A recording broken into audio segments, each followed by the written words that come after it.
이건 우리 큰삼촌한테 들은 얘기인데 삼촌이 20대 초반에 겪은 일이니 벌써 30년 정도 지난 이야기야. 그때 당시 삼촌은 부모님이 경기도 여주 쪽으로 귀농을 결심하셔서 갑작스럽게 그쪽으로 이사를 가게 됐대. 그리고 마침 입대할 시기였던 삼촌은 신검을 받고 방위병, 요즘으로 치면 사회복무요원이나 상근예비역같이 출퇴근이 가능한 곳으로 가게 된 거야. 그래서 여주의 한 군부대로 출퇴근을 하게 됐어. 삼촌 부모님께서 새로 이사 가신 집은 한 골짜기 깊은 곳에 동떨어져 있는 단독주택이었어. 가장 가까운 마을까지는 2차선 포장도로가 있었지만 그 마을에서 집까지는 자전거로도 15분 정도 걸리는 비포장도로를 지나와야 했지. 당시 용돈이 부족했던 삼촌은 방위 근무가 끝난 저녁에 술집이나 주유소 등에서 두세 달씩 아르바이트를 하기도 했대. 그러던 어느 날 삼촌은 집 근처 마을에 있는 고깃집에서 아르바이트를 하게 됐어. 고깃집 특성상 늦게까지 영업하다 보니 일이 끝나면 밤 12시가 다 되곤 했대. 그러다 보니 삼촌은 매일 밤 12시에 퇴근해서 어두운 산길을 자전거로 15분 정도 달려야 집에 도착할 수 있었던 거야. 그런데 그 산길은 정말 가로등 하나 없이 깜깜한 길이었대. 그야말로 달빛에 의지하며 자전거를 타는데 그나마도 달이 구름에 가려버리면 한 치 앞도 보이지 않는 그런 길이었지. 게다가 집까지 가는 길에는 무덤이 2개짜리가 3곳, 3개짜리가 1곳, 이렇게 총 4군데에 있었대. 그러니 아무리 겁이 없는 삼촌이어도 퇴근하는 길에는 신경이 잔뜩 곤두서 있곤 했대. 게다가 자전거도 요즘처럼 빠르고 가벼운 자전거가 아니고 소위 짐자전거라고 하는 구식을 타고 다녔다고 해. 그런데 이상하게도 그 자전거를 타고 무덤 근처를 지날 때면 어떤 날은 갑자기 자전거 뒤가 묵직해지는 느낌이 들 때가 있었대. 그리고 그대로 달리다가 또 다른 무덤 근처를 지날 때쯤 갑자기 자전거 뒤가 쑥하고 가벼워지기도 했고 말이야. 섬뜩한 느낌이 들긴 했지만 그 길로 계속 다녀야 하는 삼촌으로선 그냥 무거워지면 뒤에 누가 탔나 보다, 가벼워지면 내렸나 보다 하며 마음 편하게 생각하기로 했대. 그렇게 석 달쯤 자전거를 타고 다니면서 삼촌은 단 한 번도 뒤를 돌아본 적이 없었대. 혹시나 뒤를 돌아봤는데 진짜 누가 타 있기라도 하면 다시는 그 길을 못 다닐 것 같았거든. 그래서 그냥 속으로 가는 길 편하게 태워다 줄 테니 제발 나를 건들지만 말아라 기도하며 다니곤 했대. 그러던 어느 날 삼촌이 그 길에서 처음으로 뒤를 돌아보는 일이 생기게 됐어.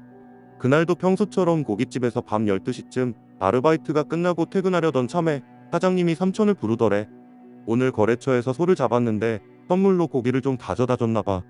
삼촌한테 소간을 주시며 생으로 먹으면 눈에 좋다고 집에 가져가라고 지어주셨대. 삼촌은 그런 걸 별로 좋아하진 않지만 아버지가 좋아하실 것 같아서 알겠다고 하고 비닐봉지에 담아 들고 퇴근을 했대. 그렇게 삼촌은 평소처럼 자전거를 타고 마을을 벗어나 산길 쪽으로 들어섰어. 그런데 그날따라 자욱하게 낀 안개와 멀리서 개 짖는 소리조차 들려오지 않는 고요함에 오싹한 기분이 들었대. 그래서 평소보다 자전거를 빠르게 몰면서 집으로 달려가다가 첫 번째 무덤을 지나가게 됐어. 삼촌도 모르게 흘깃 무덤 쪽으로 눈길이 갔대. 오늘도 타려나? 다행히 무덤을 지나치는데 오늘은 자전거가 무거워지는 느낌이 들지 않았대. 안심하면서 살짝 긴장이 풀어질 찰나 정면을 바라본 삼촌은 다시 헉하고 놀라고 말았어. 삼촌 앞에 사람 그림자가 나타난 거야. 깜짝 놀란 삼촌이 정신을 차리고 다시 보자 정면에서 웬 할머니랑 할아버지가 두 손을 꼭 잡고 걸어오고 계셨대.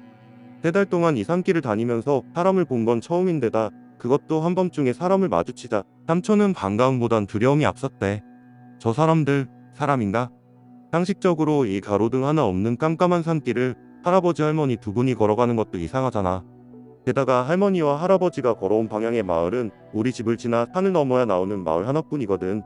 여기까지 최소 1시간은 걸리는 거리일 텐데 이 시간에 젊은 사람들도 불빛 없이 다니기 힘든 길을 가고 있다는 게 오싹하게 느껴졌어. 이런 생각들이 들자 삼촌은 그때부터 패닉에 빠졌지. 노부부와 점점 가까워질수록 삼촌은 얼굴을 보지 말자고 다짐하고 또 다짐했어. 혹시나 얼굴을 봤는데 얼굴이 없더라, 눈이 뒤집어져 있더라 하면 너무 무섭잖아. 그냥 식은땀만 흘리며 정면만 응시하고 열심히 페달을 밟아 달리는데 할아버지 할머니 옆을 스쳐 지나가는 순간 삼촌은 자기도 모르게 노부부 쪽으로 눈동자가 쓱 하고 돌아간 거야.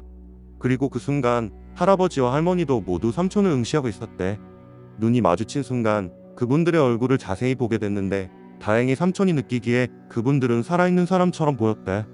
얼굴 표정이 삼촌을 부럽다는 듯이 빤히 쳐다본 것만 빼면 말이야. 아무튼 너무나 긴장했던 삼촌은 귀신이 아니라는 점에 안도하면서 긴장이 풀렸고 그렇게 할아버지 할머니와 스쳐 지나갔어. 그리고 그때 삼촌은 그 산길을 자전거를 타고 다니면서 처음이자 마지막으로 뒤를 돌아봤대. 그런데 삼촌을 스쳐 지나가 삼촌과 반대 방향으로 걸어가던 노부부가 뒤를 돌아보자 방향을 바꿔 삼촌 방향으로 걸어오고 있는 거야. 마치 삼촌을 쫓아오는 듯이 말이야. 삼촌 쪽으로 방향을 바꾸고 여전히 손을 꼭 잡고 걸어오는 그 모습에 온몸에 소름이 끼친 삼촌은 잽싸게 고개를 다시 돌려 앞만 보고 죽어라 자전거 페달을 밟기 시작했어. 그 와중에도 자꾸 삼촌도 모르게 삼촌 머리는 뒤를 돌아보려고 하는데 필사적으로 참았대. 왠지 뒤를 돌면 그 노부부가 삼촌 바로 뒤에 있을 것 같다는 생각이 들었거든. 그렇게 미친 듯이 달려 집에 도착해서 도망치듯 집 안으로 들어와 문을 걸어 잠그고 침대 속으로 들어온 삼촌은 놀란 마음을 진정시켰어. 잠을 자려고 해도 잠이 도저히 오지 않아서 새벽 2시까지 뜬 눈으로 누워 있었대. 그런데 그때였어. 갑자기 밖에서 저벅저벅하는 사람 발소리가 들리는 거야. 말했듯이 삼촌 집은 산 한가운데 있는 집이라 이사 온 후로 근처에 오가는 사람을 본 적도 없고 부모님은 모두 안방에서 주무시고 계셔서 밖에서 발걸음 소리가 날 일이 없거든. 처음엔 잘못 들었나 했지만 발소리는 계속 이어졌어. 마치 집마당을 왔다 갔다 하는 듯이 발소리가 멀어졌다 가까워졌다 반복되는 거야. 그렇게 한참 발걸음 소리에 집중해서 귀를 기울이고 있는데 발소리가 점점 가까워졌어. 그리고 삼촌 방 창문 바로 앞에서 발걸음 소리가 뚝 끊겼어. 기절할 것 같이 소름 끼쳤지만 삼촌은 계속 발소리에 귀를 기울였어. 그런데 그 후로 발걸음 소리가 들리지 않는 거야. 분명 창문 앞까지 오는 소리가 들렸는데 10분이 지나고 20분이 지나도 더 이상 소리가 들리지 않았어. 창문을 열고 밖을 내다보면 무언가 있을 것 같았지만 그걸 실행할 용기는 도저히 없었어. 그래서 삼촌은 그대로 방문 밖으로 뛰어나가 부모님 방에서 잠을 잤대. 그리고 다음날 삼촌은 고깃집 아르바이트를 그만뒀어. 도저히 밤중에 그 산길을 다닐 용기가 나지 않았대. 특히나 무덤가를 지날 때마다 그 할머니 할아버지가 눈앞에 나타날 것 같았거든. 아직도 그날 그 발자국 소리의 정체가 뭐였는지 그리고 삼촌을 쫓아오던 노부부는 정말 귀신이었는지 삼촌은 모르겠대. 이제는 세월이 많이 흘러 삼촌도 마을 쪽으로 이사갔고 옛날 삼촌 집이 있던 산을 깎아 도로도 만들고 그 인근에 전원주택도 몇 개 생겼대. 특히 그 무덤들이 있던 부근에 전원주택이 지어졌던데 삼촌은 아직도 그 집을 지날 때면 그때 일이 생각나서 오싹해진대. 내 이야기는 이걸로 끝이야.